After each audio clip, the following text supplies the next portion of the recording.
That was just a few clips from the movie Devotion, and as a former F-15E pilot, I want to break down the trailer and give you some of my thoughts, and at the end, I'm going to explain what I think Hollywood got wrong. But don't worry, I'm going to give you a spoiler warning beforehand so I don't ruin anything for you. First, if you haven't heard anything about this movie at all, then basically Devotion tells the true inspirational story of two US Navy fighter pilots who helped turn the tide in pretty much the most brutal battle during the Korean War. Ready, set, hit! Now the aircraft that you're seeing in the opening scene here are F4U Corsairs, nicknamed Whistling Death, but more about that in a minute. Now in the opening shot, you've got your two main characters, Ensign Jesse Brown and Navy Lieutenant Tom Hudner. Now the movie takes place during the Korean War where they fly together in combat with Navy Fighter Squadron 32.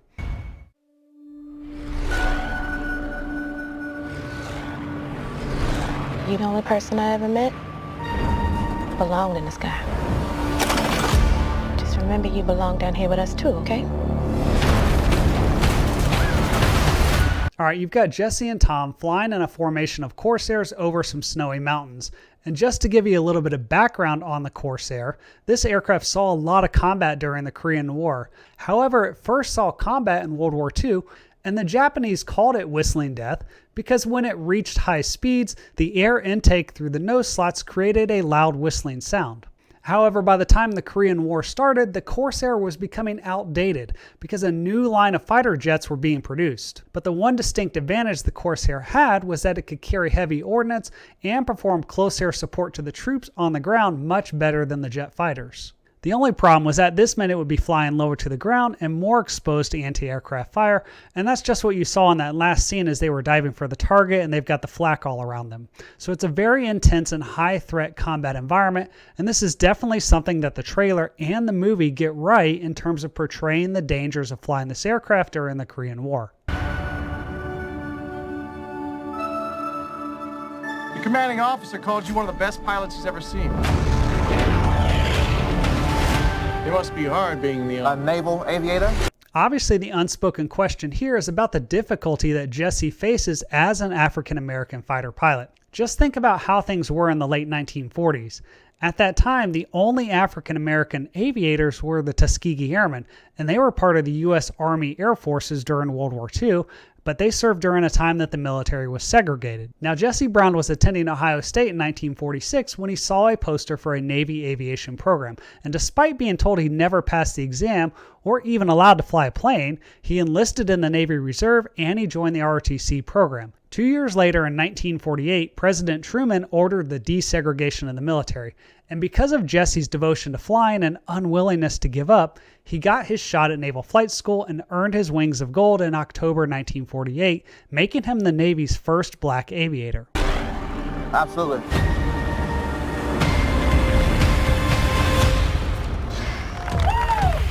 If you missed it, in this scene, you're going to see a guy on the port side of the carrier, or the left side of the boat, as us Air Force pilots would say.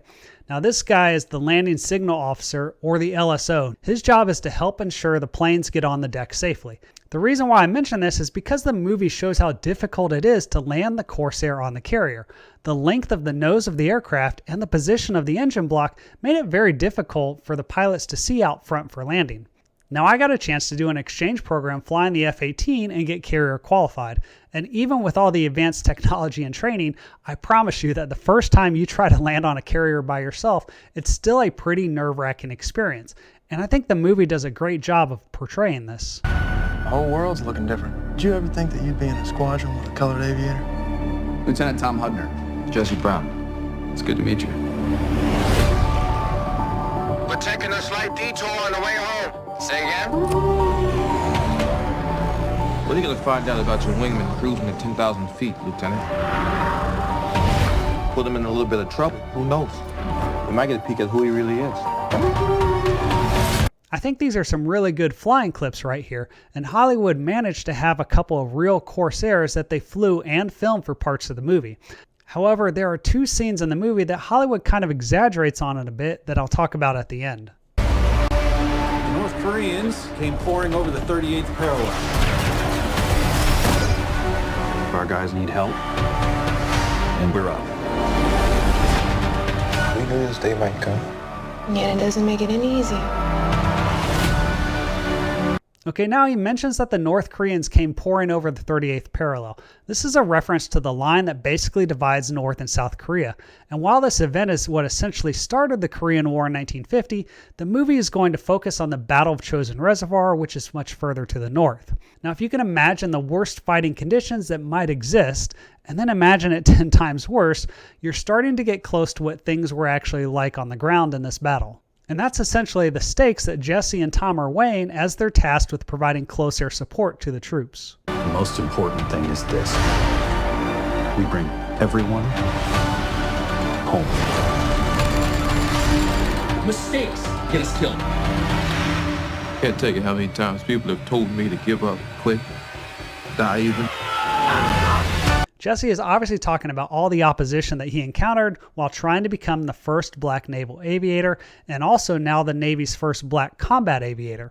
And the movie does a really good job of portraying some of these struggles that Jesse has and how devoted he is to keep flying. One can't always do what you're told. It's a mag! If I did, I wouldn't be here. What do you want me to do?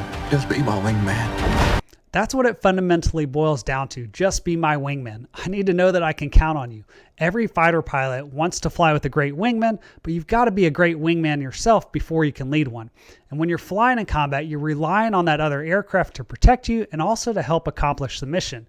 You can't really operate effectively if you're second guessing what the other aircraft is doing or if you don't trust the pilot in the other aircraft. And it doesn't matter if you're technically the one leading the mission or not. You're always a wingman.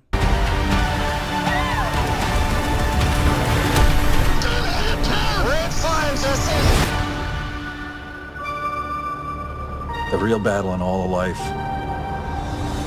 is being someone that people can count on.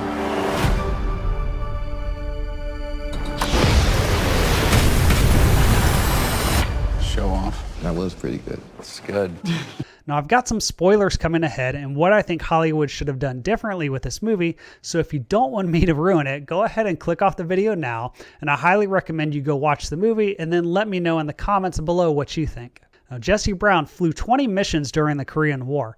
Jesse and Tom were flying together on a mission supporting troops that were trapped by Chinese forces at the Chosin Reservoir. During that mission, they never found any targets, but at some point, Jesse's aircraft was hit and he developed a fuel leak. Now, the movie shows it as an oil leak, and it doesn't really matter what it was. The point is that he was forced to crash land his aircraft. And before I tell you how it really ends, I think there's a few things that Hollywood should have done differently. First, the fight scene with the MiG-15 never happened, and I felt like it didn't need to be included in the movie.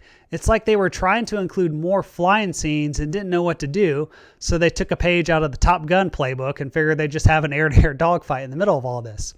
And that leads me to the next thing that I think Hollywood could have done differently. The movie trailer correctly refers to the Korean War as America's forgotten war, but it's almost like the movie forgot the war too. There's very little footage or focus on the war. The Battle of Chosin Reservoir is largely overlooked in the movie despite being a hugely historical battle. Now, unfortunately, after Jesse crashed, he gets his legs pinned in the wreckage and he can't get out. Tom is circling overhead and he sees that Jesse's still alive, and he decides to ultimately crash land his plane next to Jesse to try and help him. Eventually, a rescue helicopter shows up, but after 45 minutes of trying, they can't get him free, and with Jesse's blood loss and the fact that he's fading in and out of consciousness and the plummeting temperatures, they unfortunately have to leave him behind. The movie talks about them destroying the aircraft the next day, and the pilots on this mission are able to observe Jesse's body still trapped in the aircraft, and as part of this funeral flight, they're able to bomb the aircraft with napalm while reciting the Lord's Prayer over the radio. And if you enjoyed this video, then be sure to check out the other one on the screen and join me next time on Pilot Debrief.